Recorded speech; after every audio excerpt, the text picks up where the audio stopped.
श्री शिवाय नमस्तुभ्यम। हम सबको पता है कि 5 अगस्त को पुत्रदा एकादशी का बहुत ही पावन सा दिन है। इससे पहले भी मैंने आपको बता रखा है कि पुत्रदा एकादशी वर्ष भर में 2 बार आती है। एक दिसंबर या जनवरी के महीने में पड़ती है और एक आपका सावन के महीने में पड़ती है, जिसे श्रावण पुत्रदा एकादशी के नाम से भी जाना जाता है। और अगर आपको ऐसा लगता है कि हमारी फैमिली में, परिवार में किसी भी प्रकार से कोई डिस्टर्बेंस है, नज़र, टोने, टोटके या इच्छा पूरी नहीं हो पा रही है, तो तुलसी माता के पत्ते पे हल्दी वाली बिंदी लगा करके देखिएगा।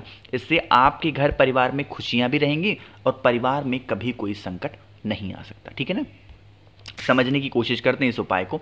यहां पर क्या दिखाई दे रहा है? तुलसी माता का पौधा। अच्छा, कल वाली वीडियो अगर आपने मेरी देखी होगी, जो मैंने बताया था कि एकादशी है कब, तो उसमें मैंने आपको समझाया था कि कभी भी एकादशी के दिन तुलसी माता की जड़ में जल नहीं चढ़ाना। मेरी बातों को समझ में आ रही है क्या आप लोग को? क्या करना है? जल नहीं चढ़ाना। दूसरा काम, जब आप दीप प्रज्वलित करोगे तो जैसे यहां पर दीपक लगे हुए हैं ना, बिल्कुल तुलसी माता की क्यारी में ही लोग रख देते हैं। इतना दोष लगता है उससे ना कि आपको पता भी नहीं चलता। और बहुत बड़े बड़े लोग तो समझा भी देते हैं कि क्यारी में ही रखना। अरे रखोगे क्यारी में, तुलसी माता के पौधे को हानि पहुंचेगी, पत्तों को, और तुलसी माता के पत्तों को हानि पहुंचने से आपके घर में पीड़ा आएगी। इस चीज का भी ध्यान रखना। इसीलिए मैं बार बार कहता हूं, दीपक को थोड़ी सी दूरी पे लगाया करो। ठीक है ना। अब बातें करते हैं उपाय की। तुलसी माता का पत्ता लेना, पत्ता तोड़ना भी नहीं है। लोगे कहां से? तुलसी माता के पत्ते के पास, पेड़ के पास जाओगे ना, नीचे बहुत सारे पत्ते पड़े होंगे। क्या करना है आपको? एक पत्ता, 1 मिनट, आपको एक पत्ता उठा लेना है। मैं यहां पत्ता बना दे रहा हूं ताकि मैं आपको चीजों को समझा पाऊं। ऐसे तो होता है तुलसी माता का पत्ता है ना, ऐसे लंबा सा प्यारा सा। आपको क्या करना है? हल्दी चाहिए, लेकिन हल्दी नॉर्मल नहीं लेनी है। आपके पास में जो खड़ी हल्दी होगी ना, उसी को कूट लेना, उसी को पीस लेना और उसका पाउडर बनाना, अच्छे से पेस्ट बना लेना है ना। और फिर क्या करना है? तुलसी माता के पत्ते पे आपको एक बिंदी तो अपने नाम की लगानी है। देखो, पत्ता छोटा होगा, लेकिन मैं यहाँ बड़ा इसलिए बनाया है ना कि आपको हर चीज़ें समझा पाऊँ। छोटा सा बना दूंगा, समझ ही नहीं पाओगे। तो आपको क्या करना है? छोटी सी बिंदी लगाना, एक अपने नाम की, और दूसरा लगा देना, अगर मान लेते हैं जिस बच्चे को नज़र लगती हो, टोने टोटके लगते हो, उसके नाम का, हस्बैंड से या वाइफ से लड़ाइयाँ होती हैं उनका, या घर में किसी से भी आपकी लड़ाइयाँ होती हैं, तो क्या करना है? आपको ऐसे बिंदी लगा देनी है। इतनी बातें क्लियर हैं क्या? चलो, अब आप इस पत्ते को उठाना और उठाने के बाद में तुलसी माता की क्यारी के अंदर ही उस तुलसी माता के पत्ते को रख देना। जब रखोगे, एक बहुत ही प्यारा सा मंत्र होता है एकादशी का। वो क्या है? ओम नमो भगवते वासुदेवाय। क्या बोल देंगे? ओम नमो भगवते वासुदेवाय। इस मंत्र का स्मरण करते हुए रखिएगा। तुलसी माता की 7 परिक्रमा करना, उनसे विनती करना, हाथ जोड़ना, बस जल मत चढ़ाना, दूध मत चढ़ा देना, गंगा जल मत चढ़ा देना। इस चीज़ का ध्यान रखना। करके देखिए इस उपाय को, बहुत स्पेशल। मात्र 2 बिंदी लगानी है तुलसी माता के पत्ते पे और घर परिवार आपका बिल्कुल सुरक्षित रहने वाला है। ठीक है ना। चलो, तो पहला उपाय आप लोग को क्लियर हो गया है। आगे बढ़ते हैं अब इस वीडियो के हम लोग अपने दूसरे उपाय की तरफ, जो कि आज के टाइम पे जब भी किसी घर की प्रॉब्लम की बारी आती है तो एक ही प्रॉब्लम सबसे बड़ा रोल क्रिएट करती है। वो क्या होती है भाई? धन। कि हमारे घर में भैया धन संपदा नहीं आता, माँ लक्ष्मी का ही आगमन हमारे घर में नहीं है। अब हम लोग क्या करें? बहुत परेशान। तो चलो इस उपाय को समझते हैं। क्या करना? आपको लेना होगा इस प्रकार से कमल गट्टा। कितने लोगे? मात्र आपको 1 कमल गट्टा लेना है, बहुत ज्यादा। अच्छा, एक बात और बता दूं, इस उपाय को आपको कर्ज मुक्ति के लिए भी आप कर सकते हो। ऐसा नहीं कि खाली धन नहीं है तो ही करो, कर्ज की समस्या है तो भी कर लेना। ठीक है ना। 1 कमल गट्टा लेना और एक बहुत ही प्यारी सी सुंदर सी बेलपत्र को ले लो। ठीक, अब इसे लेना, तांबे का लोटा लेना, जल भरना और पहुंच जाना है सीधा महादेव के शिवलिंग के पास में। अब यहां पर जो नियम बताऊंगा उस नियम को फॉलो करना। देखो, मैंने आपको क्या बताया है? कमल गट्टा। तो जैसे ऐसे तो होता है कमल गट्टा, लंबा सा, है ना। आपके पास में होना चाहिए क्या? पीला चंदन। क्या होना चाहिए? पीला चंदन। इस कमल गट्टे पर अच्छे तरीके से पीले चंदन को लगाना, ताकि जो ब्लैक वाला कमल गट्टा होता है वो कैसा हो जाए? पीला हो जाए। हम पीला क्यों कर रहे हैं?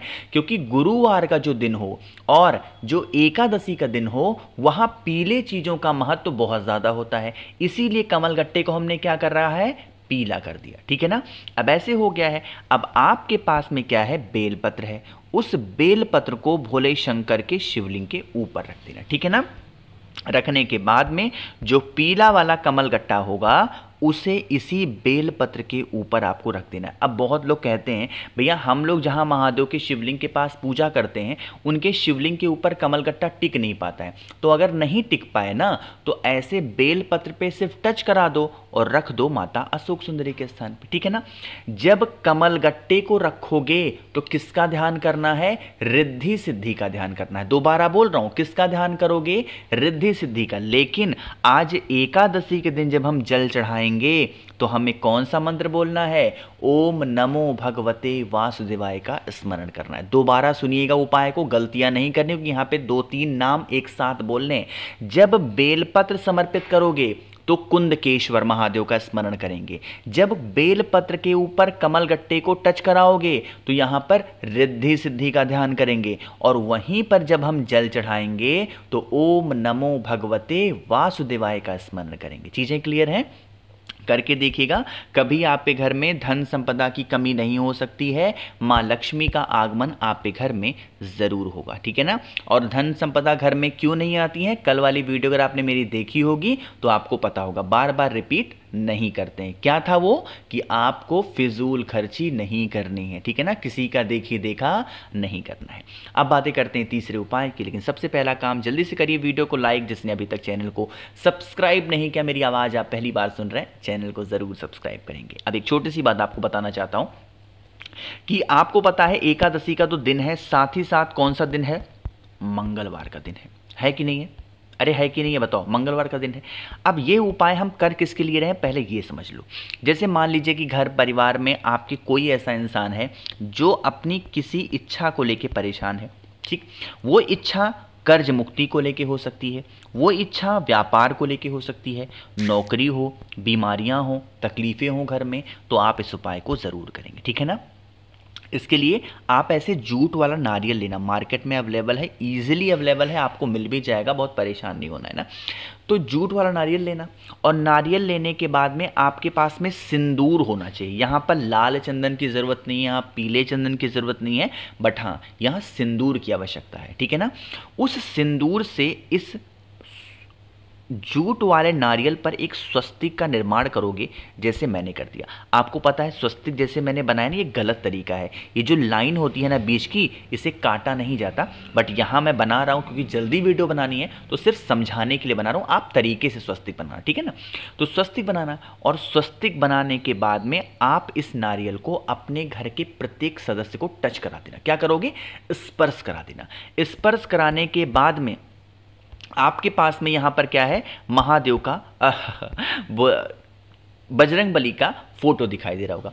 तो यहाँ पर ये नहीं ज़रूरी है कि फोटो नहीं हो तो नहीं कर सकते, मूर्ति हो नहीं, आपके घर में फोटो हो, मूर्ति हो, या मंदिर में करना हो तो वहाँ पे भी कर सकते हो, कोई दिक्कत नहीं है। यहाँ पर बजरंग बली के पास में आज आपको बालाजी का स्मरण करते हुए अगर उस नारियल को आप समर्पित करके और अपने घर चले आते हैं तो इससे आपकी फैमिली में, घर में जिस किसी की भी कोई भी ऐसी इच्छा होगी वो पूरी होगी। ध्यान रखिएगा, अगर आप इस उपाय को घर पे कर रहे हैं तो घर में से उठा करके उस नारियल को मंदिर में ज़रूर रख के आएंगे, और अगर आप मंदिर में कर रहे हैं तो क्या करना है, आपको उस नारियल को वहीं पे छोड़ करके आना है। करके देखिएगा, बालाजी का स्मरण करके मंगलवार के दिन कभी आपको कोई तकलीफें नहीं होने वाली, ठीक है ना। आगे बढ़ते हैं सबसे आखिरी अपने चौथे उपाय की तरफ, और ये वीडियो ज़रूर आप शेयर करिएगा हर एक इंसान के पास में। क्यों, क्योंकि ये चौथा उपाय हम रोगी प्रवृत्ति के व्यक्ति को ठीक करने के लिए कर रहे हैं। इसके लिए आप लोग को मूंग के दाने की आवश्यकता पड़ेगी। क्या लेना है जल्दी से बताओ, मूंग के दाने। मूंग के दाने लेने के बाद में आपको बेलपत्र भी चाहिए होगा। कितनी बेलपत्र लोगे, आपको यहाँ पर एक ही बेलपत्र लेनी है, और मूंग के दाने को तांबे का लोटा लीजिएगा, जल भरिएगा और मूंग के दाने को इसी जल के अंदर डाल देना है ना। अब आप इस कलश को उठाइएगा और पहुँच जाइएगा महादेव के शिवलिंग के पास में। सबसे पहले जो मूंग का दाना मैंने आपको दिखाया, उस मूंग के दाने को कलश के अंदर है, थोड़ा सा अलग से भी ले लेना, उन्हें 2 जगहों पे चढ़ाना है। कहाँ कहाँ पे? सबसे पहले यहाँ पे माता अशोक सुंदरी और फिर भोले शंकर के शिवलिंग के ऊपर। जो बेलपत्र थी उस बेलपत्र को माता अशोक सुंदरी के स्थान पे समर्पित करना, उस व्यक्ति का नाम और गोत्र बोल के जो बीमार है, और फिर सिंपल सा वही 1 लोटा जल सीधा महादेव के शिवलिंग के ऊपर कुंदकेश्वर महादेव के नाम से आप चढ़ा देते हैं पुत्रदा एकादशी के अवसर पे, तो इससे आपकी फैमिली में कभी कोई इंसान बीमार नहीं पड़ेगा। मैंने कोशिश की है आप सभी को सब कुछ अच्छा बताने की। वीडियो पसंद आई हो तो लाइक करिएगा, कुछ पूछना है नीचे कमेंट सेक्शन में पूछें, और मेरे जितने भी भाई बहन आवाज़ पहली बार सुन रहे हैं चैनल को ज़रूर सब्सक्राइब करेंगे। श्री शिवाय नमस्तभ्य।